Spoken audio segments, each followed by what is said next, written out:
All right, right on. There we go. Avoid legal snags by telling people you're being recorded. Okay. Oh. Right on, dude. So here we go. Let me. So I'm John.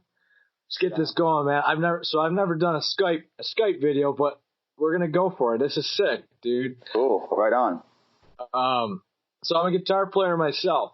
So I look up to you, man. You're fucking sick. You got the riffs, man. Appreciate that, man. Thank you. The new album is fucking dope. I love it. Sick. Yeah, it's so good. Whole thing. Thanks, man. So here we go. We got Chris from Suicide Silence. I'm gonna shoot some questions off to you. You ready? Let's go. I'm on. Now that I'm here, I'm on no time frame, so it's all good. Fuck yeah. So you talked briefly about like your addiction to Suicide Silence on Instagram Live today. Yeah, that was pretty cool. Can you talk more about that and like where did that addiction actually come from? Like who and what sparked that fire of this like, dude, I gotta fucking do this? Yeah, I mean, my dad's band, it was like a Tex-Mex style band. He used to jam in a garage, which we're still at today. So in Pampers, I used to see him jam. And that got me into music. When I was 11, 12, I first heard Korn. And my dad took me to go see Korn live. And then that was like a few months span where I heard him, saw him, and then my dad got me a Fender Strat. But literally, once I heard and saw Korn, I knew exactly what dude, I wanted to do, and it's been literally that image has been in my head since I was 12. So 22 years, it's been literally it has not changed. Right.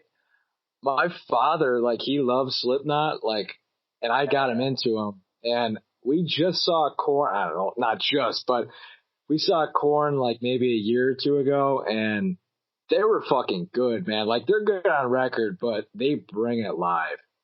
Yeah, man. Everything about it. But yeah, they're fucking nuts, dude. They're extremely heavy.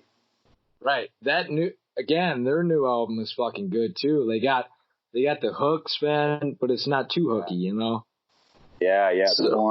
Korn still brings it, man. Once you see him, it makes a lot of sense. Oh yeah, that's why you're Korn. You're right. The fucking sickest. Right. Everybody's like, you can never bring them back from the beginning eras. I'm like, yes, you can, dude. Have you listened to that new album? They still bring it live, man. It's cool. Fucking kill it. So, like, what are some, because obviously you fucking have a lot of knowledge and go in the studio because you got a shit ton of fucking records. What are some, like, tips and tricks you could give to the normal Joe? I don't know. I guess just have fun doing it. I was just talking about this shit today.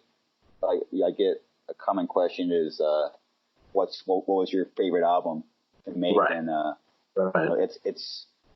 honestly, I always go back to our first ever demo when like literally I knew nothing about anything, and you're walking in there and having a great time, jamming. Just going for it. Have fun. Yeah, just going for it, having fun.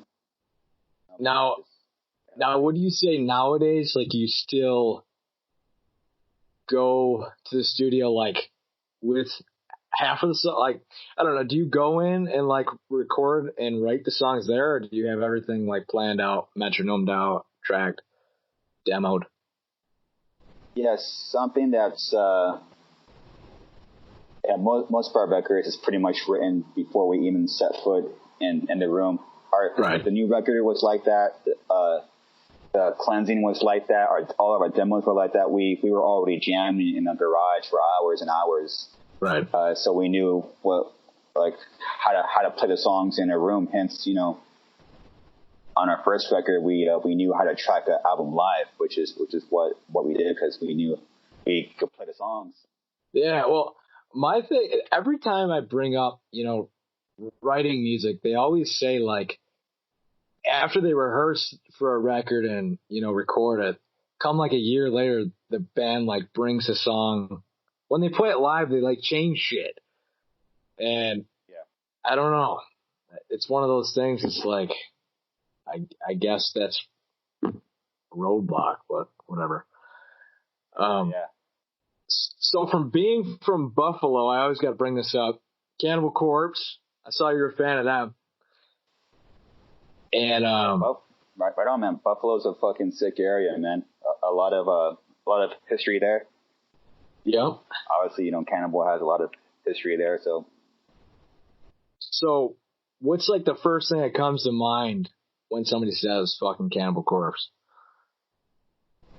How much I just love those guys. They've always been. We've had the luck and blessed to, you know, I've played many shows with them around the world, and they've always been super cool to us. Obviously, like a big influence ever since back in the day of us, you know, the band's just starting out. I've always looked up to Pat O'Brien, you know, because he's a fucking sick ass ripper. Yeah, shredder, dude. And you know, I love all those guys, Alex, George, Rob. Yeah. I love the whole band. Now, when off the topic of Cannibal Corpse, like, what is your favorite element? Like the fucking, I mean, like the guitars are great, but what's really the thing that like punches you in the fucking face? From Cannibal? Yeah. The bleeding. Okay. I always go to that one, and it's either that one or it's Evisceration Plague. Yes, dude, that's my favorite. Like, yeah, those I bounce back and forth. I've only seen them fucking twice, believe it or not, and it blows my mind. Like, being the hometown guy, you'd think you'd fucking see him more, but yeah, you got to see him more, man. Classic band. Yeah, you know, they're, you know, obviously one of, if not the biggest death metal band in the world, and best and guys. Exactly. Yeah, I saw them at the Town Ballroom. Have you played the Town Ballroom? I'm guessing. Yeah. I've been there many times. Cool spot. That fucking venue is like the hot spot.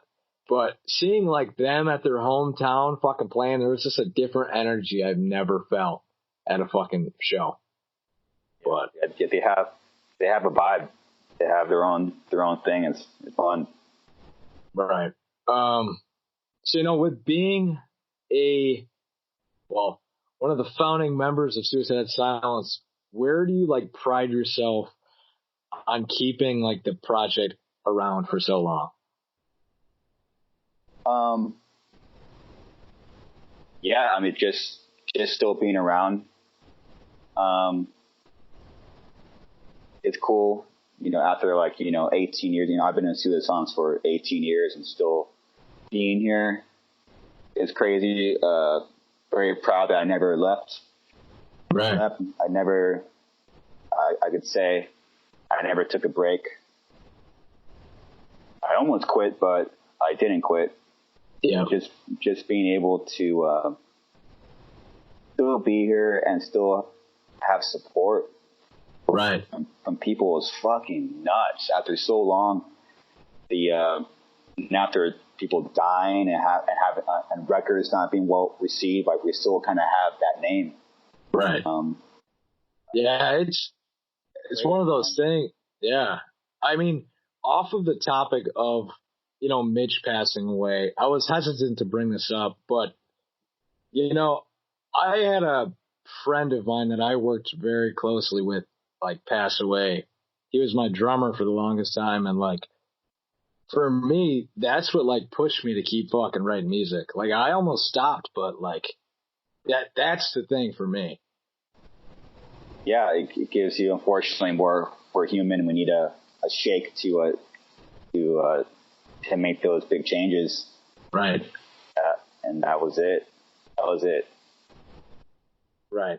Well, I'm gonna give a shout out to him because fucking he was the one that introduced me to fucking Suicide Silence. So fucking Brandon Ryan, fucking thank you. But right on. So like when you're talking like musically, social media, or music videos, where do you want to take Suicide Silence next? Like, what's the next level you want to fucking attack?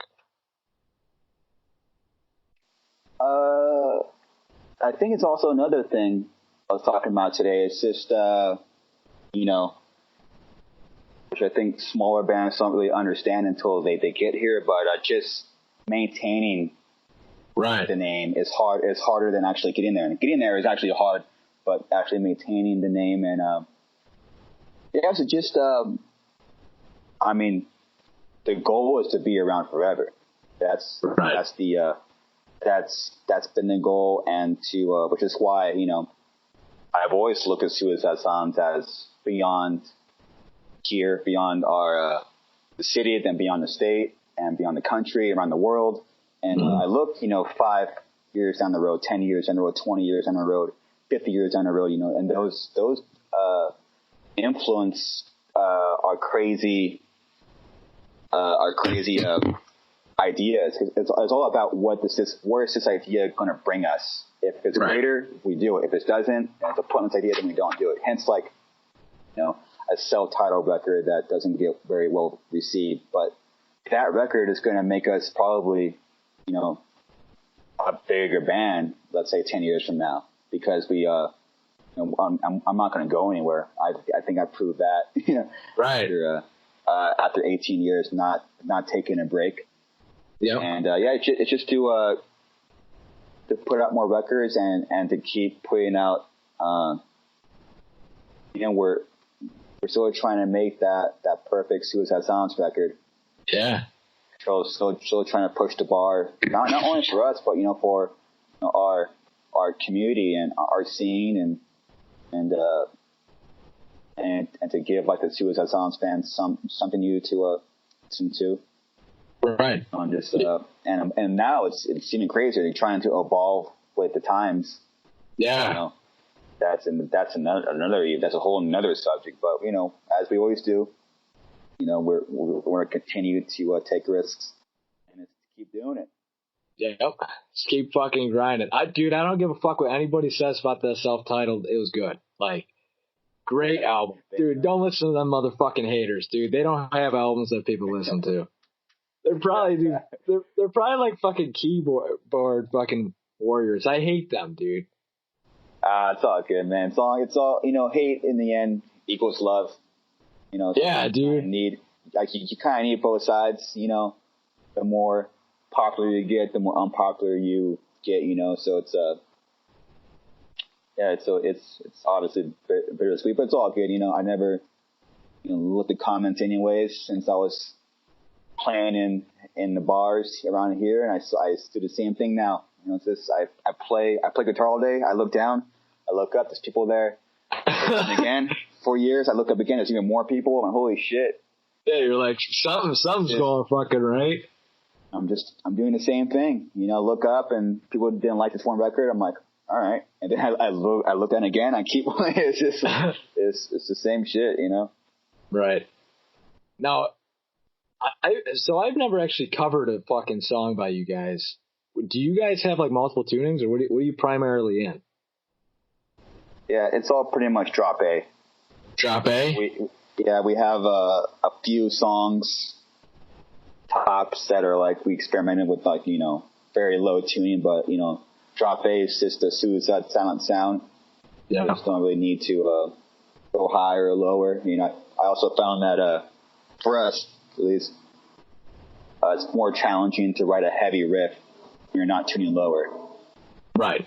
Yeah. You gotta like be very creative. And I noticed when I was tuning lower, everything kind of sounds good, and I didn't like that. If I play an open note on anything lower than A, it's like, oh yeah, this is heavy, but like it just doesn't get the creative juices going, Right. So like. Dude, I'm a fucking snob. I like grind, so I fucking play in G. But Hammerhead. I don't know if you ever heard of them. They're a fucking thrash metal band. They're up and coming. Anyway, they're fucking huge. They're young, and they're like, dude, we play in drop D and we're fucking heavy as shit. I'm like, damn, I gotta take notes on you, buddy. Like, I don't know. It's a battle.